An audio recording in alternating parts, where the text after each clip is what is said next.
अगर आप एक रेसिडेंट इंडिया हैं और प्रीवियस फाइनेंशियल ईयर में अगर आप किसी भी वजह से, चाहे वो आपकी एजुकेशन हो, जॉब हो या बिजनेस पर्पसेस हो, आपका stay in India is less than 182 days, उस केस में आप कहलाएंगे एक non resident Indian, that is NRI।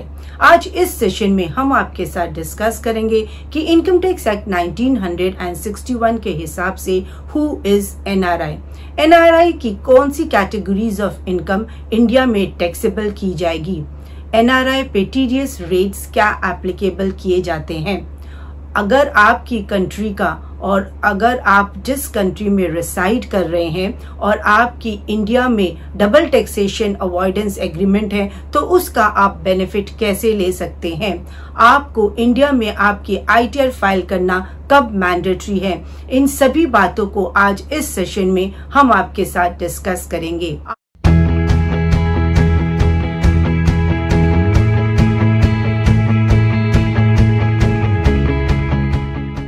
Hi friends, I am CA Anita Agarwal. Welcome back to my channel. यदि आपने अभी तक मेरा चैनल सब्सक्राइब नहीं किया है तो subscribe my channel and press the bell icon ताकि आपको इस तरह की वैल्यूएबल इंफॉर्मेशंस की नोटिफिकेशंस मिलती रहे। Like the video and share with your friends and relatives in order to create awareness. Income tax act 1961 के हिसाब से एक NRI पे क्या टैक्स रूल्स एप्लीकेबल किए जाते हैं, इन सभी बातों को एक एक करके अब हम आपके साथ डिस्कस करेंगे।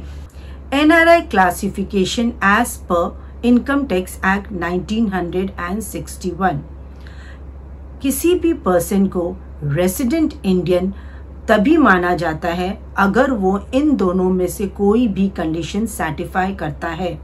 अगर आप एक इंडिया में आपने प्रीवियस फाइनेंशियल ईयर में आपका stay in India is 182 days और मोर, और your stay in India in previous financial year is 60 days or more or 365 days or more during the 4 years immediately preceding the previous financial year। अगर इन दोनों में से कोई भी कंडीशन आप satisfy नहीं करते हैं तब आपको एज पर इनकम टैक्स एक्ट 1961 NRI कहा जाएगा। अब एक NRI की कौन सी इनकम इंडिया में टैक्सेबल की जाएगी? अगर आप एक रेसिडेंट इंडियन है तो आपकी ग्लोबल इनकम इंडिया में टैक्सेबल की जाएगी, पर यदि आपका स्टेटस NRI है उस केस में आपकी वही इनकम इंडिया में टैक्सेबल की जाएगी, the income that has been earned in India, arise in India और अक्रूड इन इंडिया। अगर आप कोई भी सैलरी इंडिया में रिसीव करते हैं या salary for services provided in India, अगर आपकी कोई भी रेंटल इनकम आपकी हाउस प्रॉपर्टी से आप अर्न कर रहे हैं इन इंडिया, या आपका कोई भी कैपिटल गेन अराइज हुआ है on the account of transfer of assets situated in India, या आपकी किसी भी तरह की कोई भी इंटरेस्ट इनकम है फ्रॉम अ फिक्स डिपॉजिट, या आपके सेविंग बैंक अकाउंट में, आपके NRO अकाउंट में जो भी आपकी इंटरेस्ट इनकम है, उन सभी को इंडिया में टैक्सेबल किया जाएगा। आपकी कोई भी इनकम जब आप एक NRI के स्टेटस में है, अगर वो आपने आउटसाइड इंडिया अर्न की है तो वो इंडिया में टैक्सेबल नहीं की जाएगी। जो भी आपकी इंटरेस्ट इनकम आपकी NRE अकाउंट या FCNR अकाउंट है वो भी इंडिया में टैक्सेबल नहीं की जाएगी। जब भी एक NRI अपनी ITR फाइल करने के लिए प्रोसीड करेगा तो सबसे पहला एक्शन जो NRI को लेना है अपनी इनकम टैक्स पोर्टल पर, उसे अपना रेसिडेंशियल स्टेटस अपडेट करना होगा from resident Indian to NRI profile, और अपना कंट्री ऑफ रेसिडेंस उन्हें एंटर करना होगा और अपना टैक्स आइडेंटिफिकेशन नंबर या पासपोर्ट उन्हें प्रोवाइड करना होगा। अब हम समझते हैं कि एक NRI के लिए इंडिया में अपनी ITR फाइल करना कब मैंडेटरी हो जाता है। किसी भी नॉर्मल इंडियन रेसिडेंट की तरह एक NRI के पास ऑप्शन है कि वो अपनी ITR को ओल्ड टैक्स रिजिम या न्यू टैक्स रिजिम, किसी में भी वो फाइल कर सकता है। ओल्ड टैक्स रिजिम में एक एनआरआई को बेसिक अजम्पशन लिमिट में एज क्राइटेरिया का बेनिफिट नहीं दिया गया है। अगर एक NRI old tax regime opt करता है, यहाँ पर हम फाइनेंशियल ईयर 24-25 की बात कर रहे हैं, तो उसे अपनी आईटीआर फाइल करना मैंडेटरी हो जाता है अगर उसकी इंडियन इनकम एक्सीड्स 2.5 लाख। अगर उसने न्यू टैक्स रिजिम ऑप्ट किया है तो फाइनेंशियल ईयर 24-25 में उसे अपनी आईटीआर फाइल करना मैंडेटरी हो जाएगा अगर उसकी Indian income exceeds 3 lakh rupees. अगर आप ओल्ड टैक्स रिजिम ऑप्ट करते हैं तो वहां पर आपको एटीसी, एटीडी, होमलैंड एक्सेट्रा का डिडक्शन और एग्जम्पशंस क्लेम करने का बेनिफिट भी दिया जाएगा। पर एक एनआरआई को रिबेट अंडर सेक्शन 87A का बेनिफिट न तो ओल्ड टैक्स रिजिम में न ही न्यू टैक्स रिजिम में दिया जाता है। न ही आप स्टैंडर्ड डिडक्शन का बेनिफिट एक एनआरआई को, जो आपको ओल्ड टैक्स रिजिम में 50,000 का और न्यू टैक्स रिजिम में 75,000 का salaried employee, Indian salaried employee को दिया जाता है, ये बेनिफिट भी एक एनआरआई को नहीं दिया जाएगा।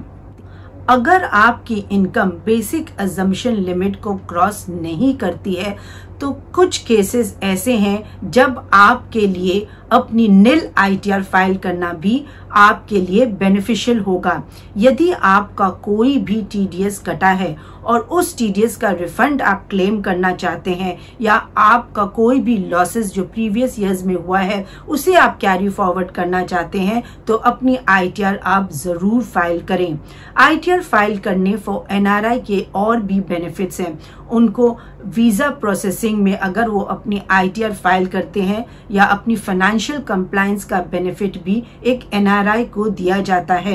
अगर आपको इंडिया में कोई भी लोन लेना है या अपना क्रेडिट कार्ड इशू करना है, उस केस में भी बैंक और फाइनेंशियल इंस्टीट्यूट्स इन इंडिया आपसे आईटीआर मांगते हैं as a proof of your income in India. Usually NRI को 2 तरह के आईटीआर फॉर्म्स फाइल करने होते हैं। ITR 2 if you do not have income from business and profession, यदि एनआरआई की कोई भी बिजनेस और प्रोफेशन से इनकम नहीं है तब वह अपनी आईटीआर 2 फाइल करें। यदि उनकी बिजनेस एंड प्रोफेशन से इनकम है तब उन्हें अपनी आईटीआर 3 फाइल करनी है। What are the TDS rules for NRI? Usually NRI का टीडीएस डिडक्ट होता है अंडर सेक्शन 195। अगर इनमें से कोई भी फॉलोइंग टाइप्स ऑफ इनकम एक एनआरआई की अगर वो अर्न, अराइज या अक्रू हो रही है इंडिया में, तब उनका टीडीएस अंडर सेक्शन 195 डिडक्ट किया जाएगा। Interest on NRO fix deposits, bond और सेविंग अकाउंट का जो भी इंटरेस्ट इनकम है उस पे उनका टीडीएस अंडर सेक्शन 195 डिडक्ट किया जाएगा एट अ रेट ऑफ 20%। अगर उनकी कोई भी प्रॉपर्टी जो इंडिया में सिचुएटेड है और उस पे उन्हें रेंटल इनकम अर्न हो रही है, तो उस पे जो भी उनका टेनेंट है उनको पेमेंट करेगा after deducting TDS at a rate of 30%। यदि आपकी कोई भी प्रॉपर्टी या कैपिटल एसेट्स आपकी इंडिया में सिचुएटेड है जिसे आप सेल कर रहे हैं और उससे आपको long term capital gain arise हो रहा है, उस केस में आपका TDS at a rate of 12.5% without indexation if the sale is after 23 July 2024। अगर आपकी sale proceeds is before 23 July 2024, उस केस में आपका TDS at a rate of 10% with indexation deduct किया जाएगा। यदि आपकी कोई भी डिविडेंड इनकम है फ्रॉम इंडियन कंपनीज, उस केस में आपका टीडीएस डिडक्ट होगा एट अ रेट ऑफ 20% और इस रेट को फर्दर इंक्रीज किया जाएगा by 4% health and education cess and the surcharge if it is applicable. Usually एक एनआरआई के इंडिया में 3 तरह के बैंक अकाउंट्स होते हैं। The first is the non resident ordinary account. NRO account is the rupee dominated account. एक तरह का सेविंग अकाउंट है और इस सेविंग अकाउंट में जो भी इंटरेस्ट आप अर्न करते हैं उसे टैक्सेबल किया जाएगा इन इंडिया। आप इस अकाउंट में आपने जो भी income as a rent, dividend, pension etcetera earn कर सकते हैं, आप इस अकाउंट में उन सभी इनकम को मैनेज कर सकते हैं। Second is the NRE account, non resident external account. इस अकाउंट को भी रुपी में ही मेंटेन किया जाता है। आपकी जो भी फॉरेन इनकम है आप नॉन रेसिडेंट एक्सटर्नल अकाउंट में उसे मेंटेन कर सकते हैं। इस अकाउंट का आपको ये बेनिफिट दिया जाता है कि आप जितना चाहे अपना फंड्स ट्रांसफर कर सकते हैं back to your country of residence without any restriction, और यहाँ पर आपका जो भी इंटरेस्ट आप इस बैंक अकाउंट में अर्न करते हैं that is tax free in India. The third account is foreign currency non resident account. Foreign currency non resident account आप अपनी फॉरेन करेंसी में मेंटेन कर सकते हैं, जिससे आपको प्रोटेक्शन मिलती है फ्रॉम एक्सचेंज रेट फ्लक्चुएशन। आपका प्रिंसिपल और इंटरेस्ट जो भी आप अर्न करते हैं in foreign currency non resident account, इन सभी को आप विदाउट एनी रिस्ट्रिक्शन अपनी कंट्री ऑफ रेसिडेंस में रेमिटेंस कर सकते हैं। यहाँ भी जो भी आप इंटरेस्ट इनकम इस अकाउंट में अर्न करेंगे it is non taxable in India. अब हम समझते हैं कि एक NRI double taxation avoidance agreement का बेनिफिट किस तरह ले सकता है। Usually, India has a double taxation avoidance agreement with 90 countries which prevents NRI being taxed twice on the same income. अगर एक NRI कोई भी इनकम इंडिया में अर्न करता है तो वो इंडिया में टैक्सेबल की जाएगी। However, जिस कंट्री में NRI रिसाइड करता है उस कंट्री का भी राइट है to tax such income in the resident state. इस तरह एक एनआरआई की सेम इनकम पर उसको 2 बार टैक्स पे करना होता है। इसीलिए अगर वो जिस कंट्री में स्टे कर रहा है और अगर इंडिया के बीच में डबल टैक्सेशन अवॉइडेंस एग्रीमेंट है तो वो इस अवॉइडेंस एग्रीमेंट का बेनिफिट लेते हुए यहाँ पर 2 तरह का वो बेनिफिट ले सकता है, exemption benefit and tax credit benefit. अगर डबल टैक्सेशन एग्रीमेंट में एग्जेम्पशन बेनिफिट प्रोवाइड किया गया है तो जो भी इनकम उसकी इंडिया में टैक्सेबल की जा रही है उसे उसकी कंट्री ऑफ रेजिडेंस में टैक्सेबल नहीं किया जाएगा। वहीं अगर डबल टैक्सेशन अवॉइडेंस एग्रीमेंट में टैक्स क्रेडिट का बेनिफिट एक एनआरआई को दिया जाता है, उस केस में अगर उसकी दोनों ही कंट्री में कोई सेम इनकम टैक्सेबल की जा रही है तो अदर कंट्री में उसका वो टैक्स क्रेडिट क्लेम कर सकता है। अगर कोई NRI double taxation avoidance agreement का बेनिफिट लेना चाहता है उस केस में उसके लिए मैंडेटरी है कि वो टैक्स रेसिडेंस सर्टिफिकेट ऑब्टेन करे from a country of residence which serve as a proof of the tax status. वहीं पर उसे फॉर्म 10F सबमिट करना पड़ेगा to income tax authorities for specifying the eligibility for double taxation avoidance agreement.